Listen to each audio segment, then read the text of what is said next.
여러분 안녕하십니까? 맨큐의 경제학 챕터 21장 소비자 선택 이론, 이번 시간에 7번 문제 같이 풀어보도록 하겠습니다. 7번 문제를 보시면 어떤 대학생이 학교 구내식당에서 6달러를 내고 식사를 하거나, 식사 가격이 6달러라는 얘기죠. 식사의 가격이 6달러 또는 1.5달러짜리 컵라면을 소비할 수 있습니다. 컵라면의 가격이 1.5달러 이렇게 되어 있고요. 일주일에 식사 용돈이 60달러다 이렇게 되어 있습니다. 자, 구내 식당 식사와 컵라면에 대한 식사에 대한 예산선을 한번 그려보아라. 그래프에 나타내 보아라. 우선 예산선을 써볼까요? 이 학생의 소득이 있고요. 수평축에다가 구내식당을 놓고요. 그 다음에 수직축에다 컵라면을 놓을게요. 그래서 구내식당의 식사 가격, 식사의 양 더하기 컵라면의 가격, 그리고 컵라면의 소비량, 이렇게 쓸 수가 있을 거예요. 자, 문제에서 주어진 정보를 반영을 하게 되면 여기 소득이 지금 용돈이 60달러 이렇게 되어 있고요. 식사 가격이 6달러야. 6달러에다가 식사, 그 다음에 컵라면의 가격은 1.5달러네. 1.5달러의 컵라면 소비량 이렇게 되어 있습니다. 오케이? 따라오셨죠? 자, 이거 예산선을 한번 그려보면 어떻게 될까요? 수평축에는 여기 식사, 컵라면 이렇게 있고요. 만약에 이 대학생이 컵라면은 소비 안 하고 식사만 한다라고 하면은 어떻게 되겠습니까? 10 이렇게 되는 거 알 수가 있어요. 여기 10. 뭐 좀 대략 정확하게 그려볼게요. 만약에 식사를 아예 하지 않고 컵라면만 소비한다 그러면 얼마가 되겠습니까? 그치, 40 이렇게 됩니다. 아이고, 정확하게 그리기는 어렵겠어요. 그래서 이렇게 해서 이렇게 예산선으로 그리면 되겠죠. 오케이? 자, 이런 상황에서요, 여기 보시면 두 대안에 대해서 같은 금액을 지출한다 이렇게 나와 있습니다. 자, 그러면 전체 요거 그림을 한번 보시면 60달러 중에서 같은 금액을 지출한다는 거니까 지출액이 똑같다는 거지. 여기에 30달러를 지출한다는 얘기고요. 여기에 역시 30달러를 지출한다 이렇게 보시면 되겠습니다. 자, 그러니까 딱 절반씩 사용을 하게 되는 거야. 30이면 6, 5, 30 해서 식사는 이렇게 5번 하게 되는 것이고, 컵라면에 30달러를 지출하게 되면 1.5로 나눠주면 20 이렇게 되는 거 알 수가 있을 거예요. 자, 그래서 이렇게 선택점을 찾아보면 요 점이 바로 선택점이다 라는 것을 알 수 있겠죠. 자, 최적 선택을 나타내는 무차별 곡선을 그려서 A로 표시하여라 하면은 이런 식으로 A 표시하면 되겠습니다. 오케이? 이해 가시겠죠? 자, 요게 이제 지금 현재 효용을 극대화하는 상황입니다. 자, 그런데 B번 보시면요. 컵라면의 가격이 2달러로 상승했대요. 오케이? 자, 이 그래프의 변화를 예산선에 반영을 하면 컵라면의 가격이 2달러로 상승했으니까 얘가 2달러로 변한 거야. 2달러로 변했습니다. 이렇게. 그러면 식사의 가격은 여기 보시면 6달러 그대로 있는데 컵라면의 가격이 2달러로 변하면 선택점이 어떻게 됩니까? 여기. 그치? 60을 2로 나누면 이렇게 30으로 해가지고 선택할 수 있는 예산선이 안쪽으로 이렇게 들어갑니다. 오케이? 자, 그래서 여기 그냥 가이드라인만 여기다 우선 표시를 하면 컵라면의 가격이 2달러로 상승하게 되면 여기가 식사, 컵라면 이렇게 있는데 예산선이 이렇게 있다가 이런 식으로 회전 이동하게 된다는 것을 알 수가 있겠네요. 오케이? 자, 근데 이 그래프에서 변화를 반영해서 새로운 최적점을 B로 표시할 거야. 여기 어디 B점을 찾을 건데 용돈의 30%만 구내식당에 지출한다. 이렇게 돼 있습니다. 자, 우리 앞에 다시 볼게. 여기 구내식당의 50%, 이전에도 50% 이렇게 했는데 여기에다가 30%만 소비한다 하면 어떻게 돼요?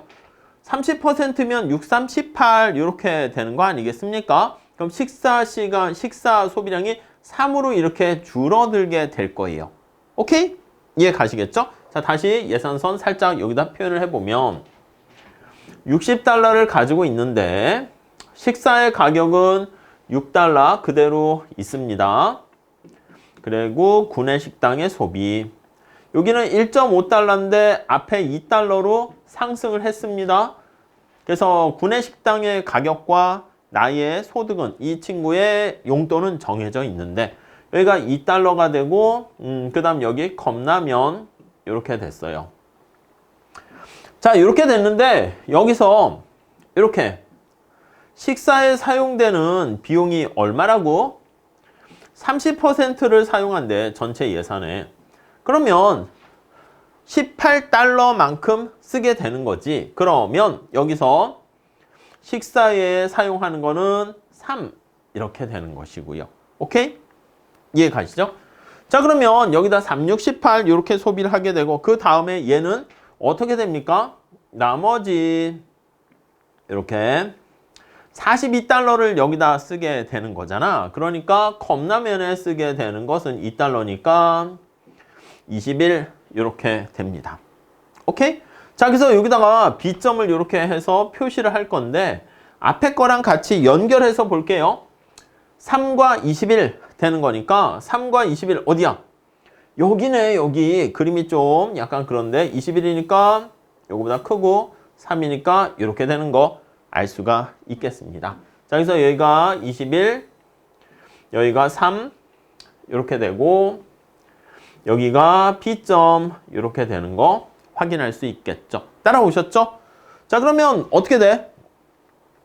지금 얘기한 것처럼 컵라면 가격이 비싸졌어요. 컵라면 가격이 상승하게 되었는데 자, 그래서 궁극적으로 식사 소비량은 감소하게 되었고요.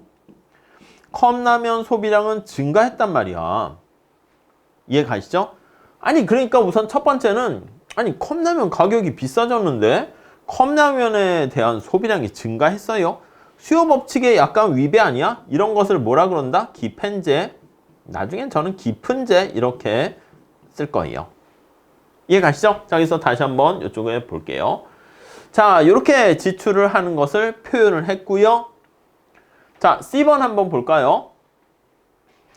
자, 이러한 가격의 변화로 인해서 뭐라고요? 컵라면의 가격이 상승을 하는 이러한 가격 변화에 대해서 컵라면의 소비량은 어떻게 변했는가? 얘 이전보다 소비량이 증가했어. 20이었었는데 21로 증가했습니다. 그래서 컵라면의 소비량은 오히려 증가했습니다. 자, 이거 뭐라고? 기펜제예요. 우리 지난 시간에도 본 것처럼 소득효과, 대체효과에 대해서 무엇을 알 수 있는가 하면 기펜제가 되기 때문에 상식에 통하는 대체효과보다 소득효과가 더 크다 이렇게 볼 수 있어요. 자, 이거를 우리가 식으로 한번 다시 해볼게요. 자, 컵라면의 가격이 비싸졌습니다. 대체효과는 우선 컵라면 가격이 비싸졌기 때문에 컵라면에 대한 소비량은 원래 감소해야 돼요. 이게 대체효과야. 그런데 여기 실질소득이 변화하는 소득효과가 이렇게 있지 않습니까? 실질소득이 감소하는 것을 알 수 있을 거야. 이해 가시죠? 근데 컵라면의 소비량이 증가하려면 정상제가 되면 컵라면의 소비량이 감소할 거야. 왜냐면 소득이 떨어지니까 감소하죠. 근데 얘가 이렇게 되면 안 된다니까. 이렇게 되면 컵라면의 소비량이 증가할 수 없는 거지.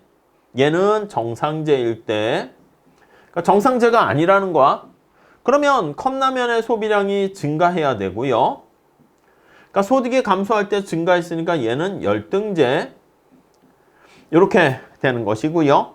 이해되시죠? 그런데 여기 나와 있는 것처럼 최종적인 결론은 어떻게 됩니까? 라고 보면은 소비량이 감소하는 대체효과보다 얘가 더 크게 되는 걸 알 수 있어요. 궁극적으로 이 대체효과보다 소득효과가 더 크다. 이렇게요. 자, 여기 보시면 소득효과와 대체효과는 서로 반대로 작동되는 거 알 수가 있고요. 컵라면 가격의 상승으로 인해서 대체 효과는 컵라면에 대한 소비량이 감소하는데 소득 효과는 컵라면의 소비량이 증가하는 거 알 수가 있고 근데 최종적인 결과는 증가하는 걸로 나와 있기 때문에 이렇게 대체 효과보다 소득 효과가 더 큰 이게 뭐라고? 기펜제라고 말씀을 드렸죠. 그래서 앞에 나와 있는 그거 그림을 한번 여기다 그려 볼게요. 자, 여기다 컵라면의 소비량이 있고요. 컵라면의 가격이 이렇게 있습니다. 컵라면의 가격이 1.5일 때 컵라면의 소비량이 20 이렇게 됐습니다. 자, 이거를 그래프로 이렇게 반영을 하게 되면 이렇게 되는 거 알 수가 있죠. 근데 컵라면의 가격이 2로 올라갔습니다. 근데 컵라면의 소비량은 21로 오히려 또 증가하게 되는 것을 알 수가 있어요. 이렇게.